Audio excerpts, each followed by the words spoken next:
Total set value is something I've never really talked about on this channel, but it's actually really important. And it's because it correlates with the prices of sealed product, both short term and long term.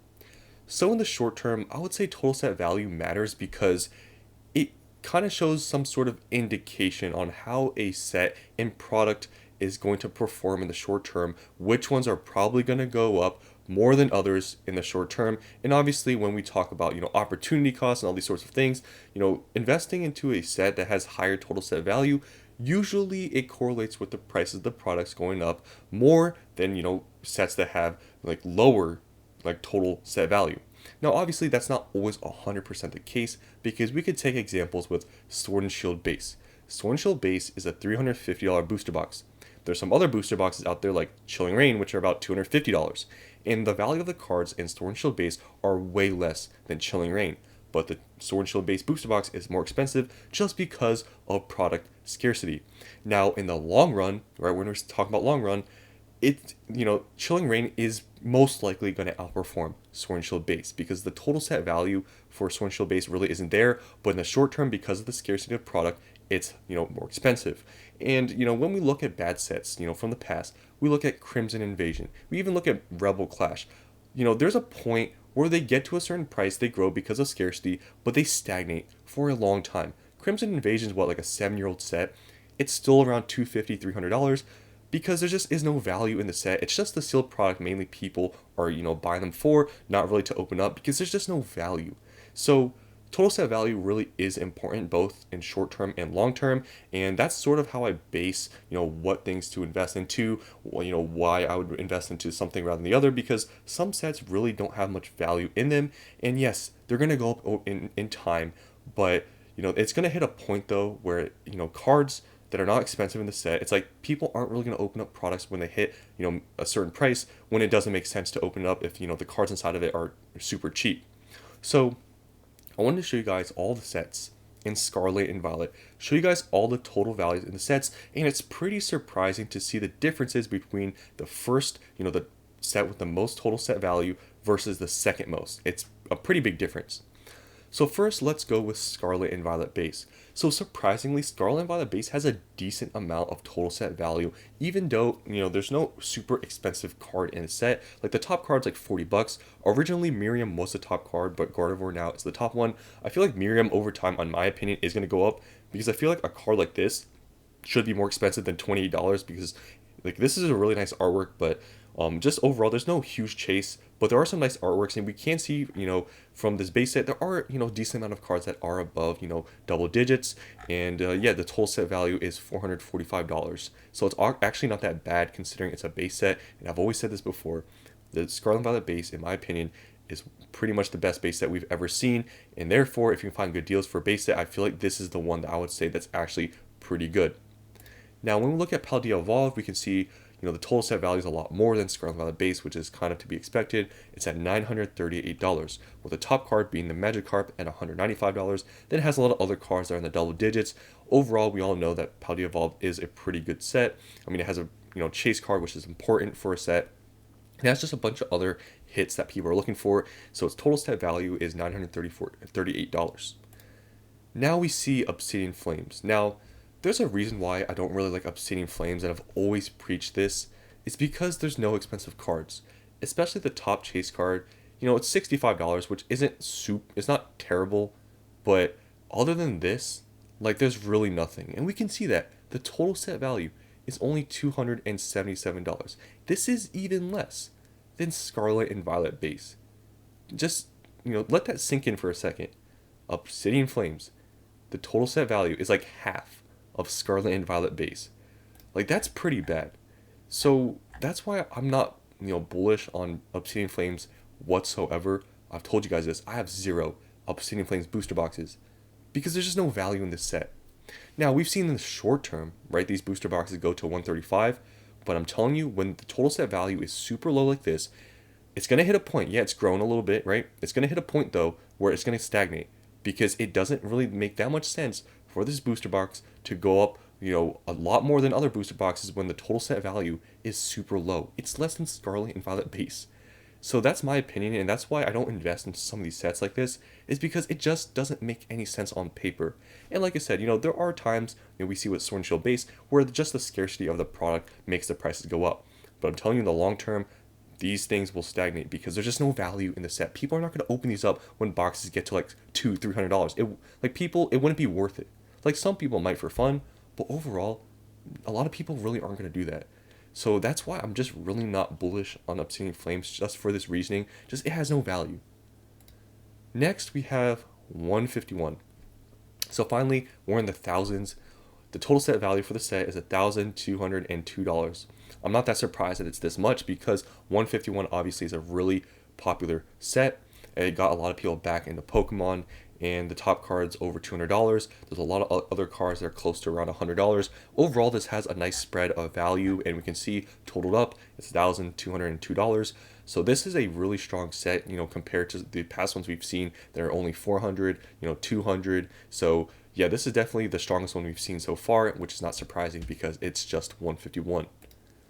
Now, when we see Paradox Rift is actually also like pretty decent. It's sitting at $793 of total set value, pretty good. It does have, a chase card that's $70. It's not crazy value. It's not like the Magic card from Paladin Evolved that's like $200, but it has a few, I would say just decent chase cards from this era. They're not even above $100, so it's just all right. And the thing about Paradox Rift that a lot of people like about it is that it's a pretty deep set in the way that there's a lot of cards that are above double digits. If you scroll down, there are a lot of cards here that are in the double digits, so that's why a lot of people like this set. But other than that, there's no super strong chase card. I mean, Groudon $70 is a normal illustration rare. The Magic card, it's a normal illustration rare, and it's $200. So I would say Paradox Rift, it's a decent set. It just doesn't have a strong top chase card like Paldea Evolve, the Magic card being over $200, but still total set value of around $800 is pretty good. Now we're getting on to Paladin Fates. Now this was actually super surprising to see because Paladin Fates really only has a few, top chase cards, but the top chase cards are, super valuable. Bowlmew's like almost $300, Charizard's in the 150s, Gardevoir's like $60, totaled up $1,148, which is crazy. If you really think about it, that's almost as much as 151. Now, obviously, 151 is a little bit of a different set, but total set value wise, they're pretty close. But mainly it's because it has these couple chase cards. Because other than that, the shiny Pokemon, there are some ones that are decently expensive, Pikachu, Charmander. But other than that, the Ionos card's pretty cool. But it's different than 151 100% artwork wise. But total set value wise, they're pretty similar. Now, looking at Temporal Forces, if we go, I've always, compared the two, Temporal Forces and Paradox Rift. I've always said Temporal Forces was a better set. Now, total set value-wise, they're actually not much different, but the difference with Temporal Forces, it has stronger top chase cards. The Raging Bull is over $100. The Groudon, it's only $70, so it's $40 more for the top chase card. You can see the Iron Crown's even more expensive than the Groudon. The Walking Wake is just about as expensive as Groudon. There's just more top chase cards in this set, which is why, in my opinion, Temporal Forces is a stronger set. That's just my opinion. But yeah, Temporal Forces, really good set. Total set value is around $800. You can see here, like some of these sets that are decent are like $700 and $900. So we can see that with, Paldea Evolved, Paradox Rift, and Temporal Forces. They're all around $800. Now we have Twilight Masquerade. So Twilight Masquerade, recently we've all seen that the booster boxes in the past like month or two really haven't done anything. The total set value is almost $1,000 at $988, and it's kind of surprising we're not seeing this really move because the Greninja is a $300+ chase card. The other cards have kind of dipped down. These trainer cards used to be close to $100. They started to go down. Eevee's still holding pretty strong though, and we can see there's a decent amount of cards that are pretty expensive. However, like I said, booster boxes really aren't growing, but total set value is pretty much at 1,000, which is pretty good comparing to other main sets. This is definitely one of the higher ones. So Twilight Masquerade definitely, it hasn't been performing recently, but I think it's going to be a pretty good set considering that total set value wise it's almost at $1,000. Now we're going to Shrouded Fable.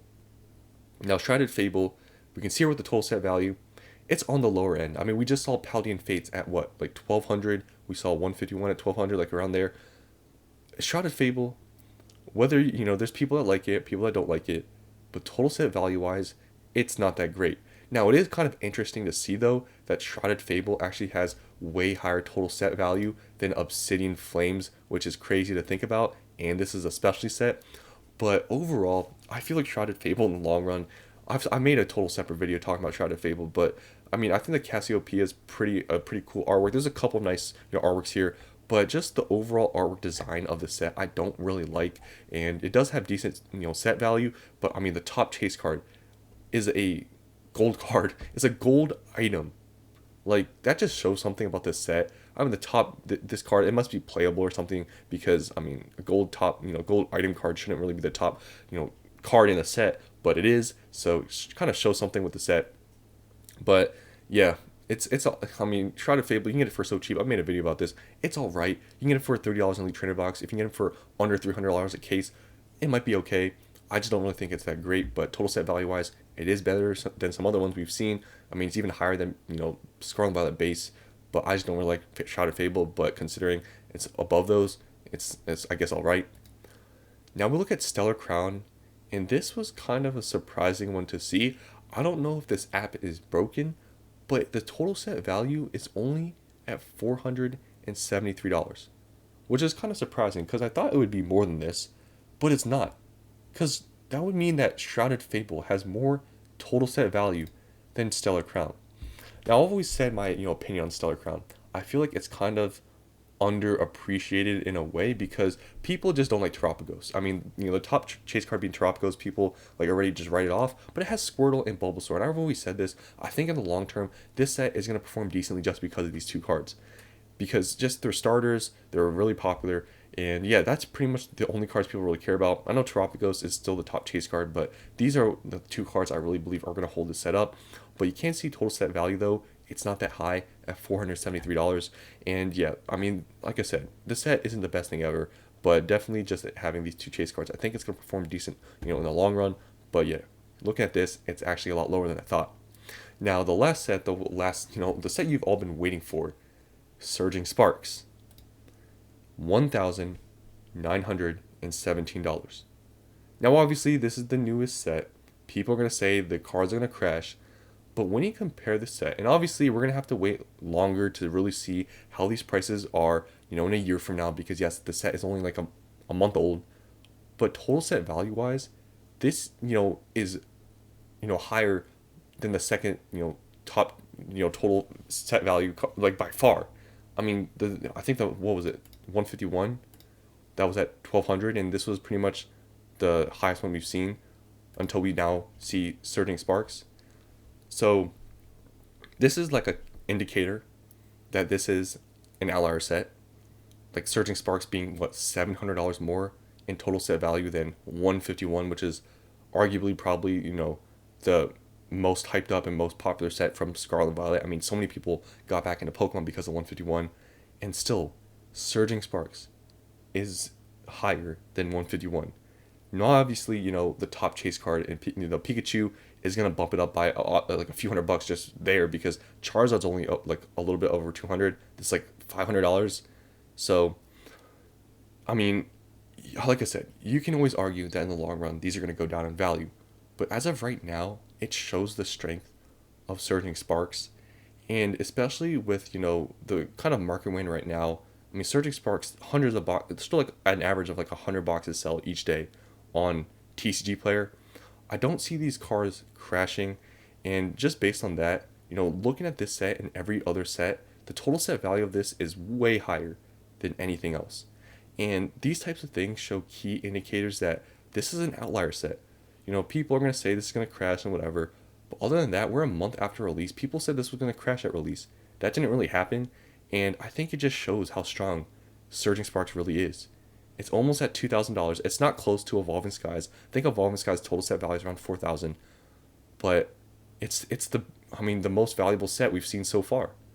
So until we see Prismatic Evolutions, we'll have to I can make a video on that when it comes out. We'll see the set value. Obviously, numbers are probably going to be skewed when it comes out, but so far, Surging Sparks is the technically best set because it just has the most value in it.